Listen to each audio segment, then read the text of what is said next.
You don't have to be afraid to start before age 6. So many mamas who love the Charlotte Mason philosophy get stuck with the question, am I doing something wrong while starting formal-ish lessons before age 6? Am I doing something wrong by doing workbooks and maybe phonics or teaching them to read? I'm here to tell you, you're not alone. In fact, we have found that structure has brought so much peace to our home and so much joy to my daughter. And if you've been unsure about where the line is between gentle and maybe too much too soon, I think this video will bless you. Hi friend, my name is Amy. I am a military wife and homeschooling mama to 2 little girls ages 2.5 and 1.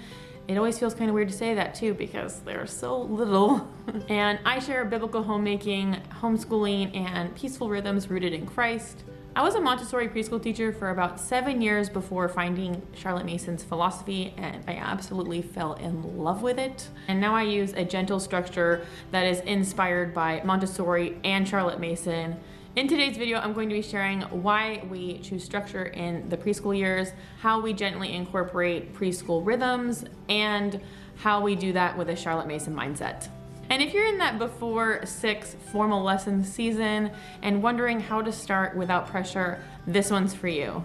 So let me tell you what held me back at first. As a Montessori teacher, I started with structured learning in a school that we taught letter sounds, phonics, even handwriting. I mean, so I had 2.5 to 3.5 year olds, and they were pretty much in level 1 readers when they went on to pre-K. And I don't agree though with the handwriting because we do very gentle handwriting. My daughter she's not as crazy about coloring and writing, so I'm trying to back off of that a lot just because, or be very gentle with that because I don't want to stress her out with handwriting.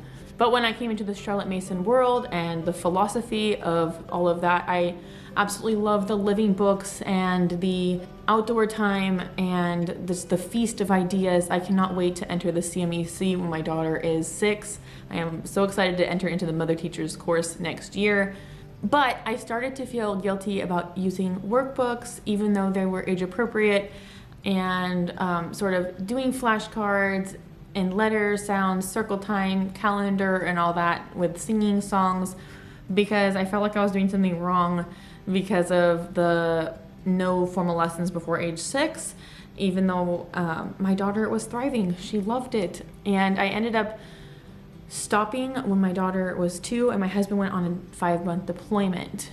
And when that happened, my daughter was very disgruntled the whole time. I thought that I was supposed to do nothing, and that's not how Charlotte Mason is at all. She says it's a quiet growing time. We're supposed to be training them, and she was not against learning. She was just against like drilling and making them sit down and do this instead of playing outside and growing. She wanted that that learning time for before age 6 to be more outdoors and keeping things short and all that.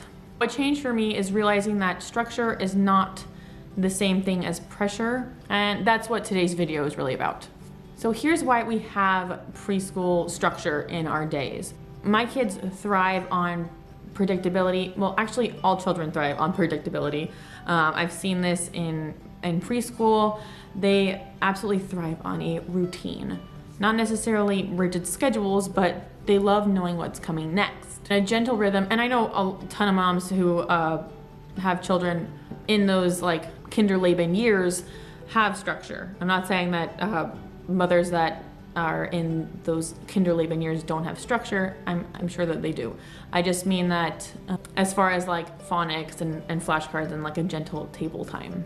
Anyway, but for us that means a gentle rhythm helps avoid chaos, meltdowns, all the things. And structure doesn't mean, you know, those rigid schedules like I was saying. It means intentional flow. And we do, like I was saying, we do those things like gentle table time with letter sounds. She does love flashcards sometimes, and sometimes she's like, no, I don't want to do flashcards. I want to do like the letters out of this workbook, and that's totally fine.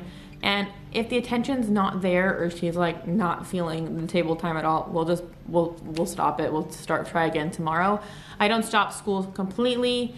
I'm still want to be that gentle authority in her life. Like, we're still doing the next thing, but it's just like, okay, I'm not going to push on this like workbook or these flashcards. We'll just move on to the next thing. That's okay. Let's go sing a song and we'll move on to our next, we'll just move on to the next thing on our preschool routine. So we do things like circle time, songs, calendar, a short page from her favorite logic book, workbook, lots of story time, and then we finish with outdoor play. And we usually go outside for an hour. It's not the 6 hours. We are not going to ever hit those 1,000 hours outside in a year, I think. I'm in Hawaii and it's extremely hot here, but it gets really, really hot after 11 a.m. and then nap time hits at 1, so we don't end up going outside for all day. We're just gonna go outside for an hour and then we aim for a walk in the evening, and that's been working wonderfully for our family, and no more pressure to go outside for hours and hours. Because when I have also gone outside with her first and then we try to do like circle time after that, she's overstimulated from all the children at the park and she's hot and sweaty and she's ready to go to bed. And here's the thing about the workbook and the table time. My daughter asked to do it. She will pull out this little workbook and want to do it 7 days a week if I don't stop her. I like to have her just do these things like 3 to 4 times a week, and I feel like that's enough. My daughter does not feel like that's enough, and that is really why I need to do the preschool structure with her too, because she truly enjoys it.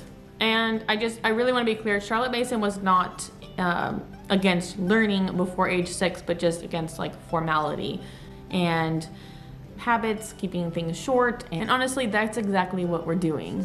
We are just trying to keep things joy-filled and not performance-based. It's not about finishing that page. It is about, the whole point of the preschool structure is not just to teach her how to read or to write. It is to disciple and point my daughter to Christ. That is the ultimate goal at the end of the day. And for us, structure isn't about control. It's about peace and cultivating that joy in the home. It allows us to move through our days calmly from one point to the next. And I've learned that this gentle structure helps my daughter to know what's coming next. The other thing that we do in our structure is we do sort of unit studies, but they aren't necessarily child-led. I kind of plan them out for the whole year, and I like to go through seasonal rhythms. And so like right now we're going to be learning about summer and dolphins, ocean animals, and all that kinds of stuff. And I do have like some books that we'll be reading out of, but I am going to be leaning into what Charlotte Mason says and to go outside. I live in Hawaii, so we are going to be going and playing with the sand and then talking about what we learned in a book that we read, maybe about dolphins, and sort of see everything face to face. And that is what's so awesome about the little years too, is that we don't have to, stick to the structure every day either. Like today, school didn't really happen until 11, and it's not necessary. Even if it doesn't happen, it's totally fine. And that's really a big blessing in the little years, is that we don't have to do school right now. Let's go to the park, because she saw out the window that her friends were at the park today, and we dropped everything. We went to the park and we came back and she was still in the mood for school, so we ended up doing it. Some days we can just let it go, and we're in a season right now where it's totally fine to do that. Even on hard days though, when she's having like a tantrum or just having a really hard time that day, we still stick with it, and then we'll just sort of switch to read alouds and just songs or anything like that, just to keep her regulated, but to still keep we're still doing school sort of.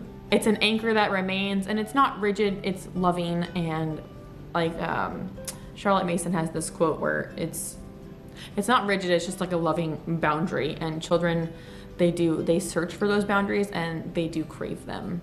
If you've ever felt like you're doing something wrong in the early years by starting too early, I just want to gently say you're not. If your child is thriving, if you are having rhythms that are flowing nicely throughout your day, they are gentle and joyful and clear, then you're exactly where you're supposed to be.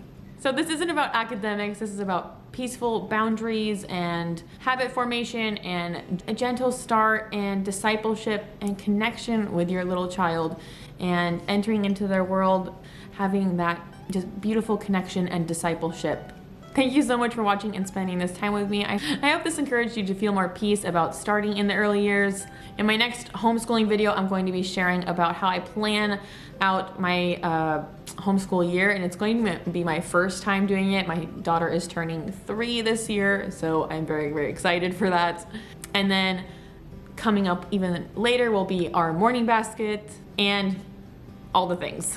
So if you're wondering what that's going to look like practically, consider subscribing so you don't miss it. Until then, remember that structure can be gentle, sacred, and all about discipleship, and because we serve a God of order and not confusion.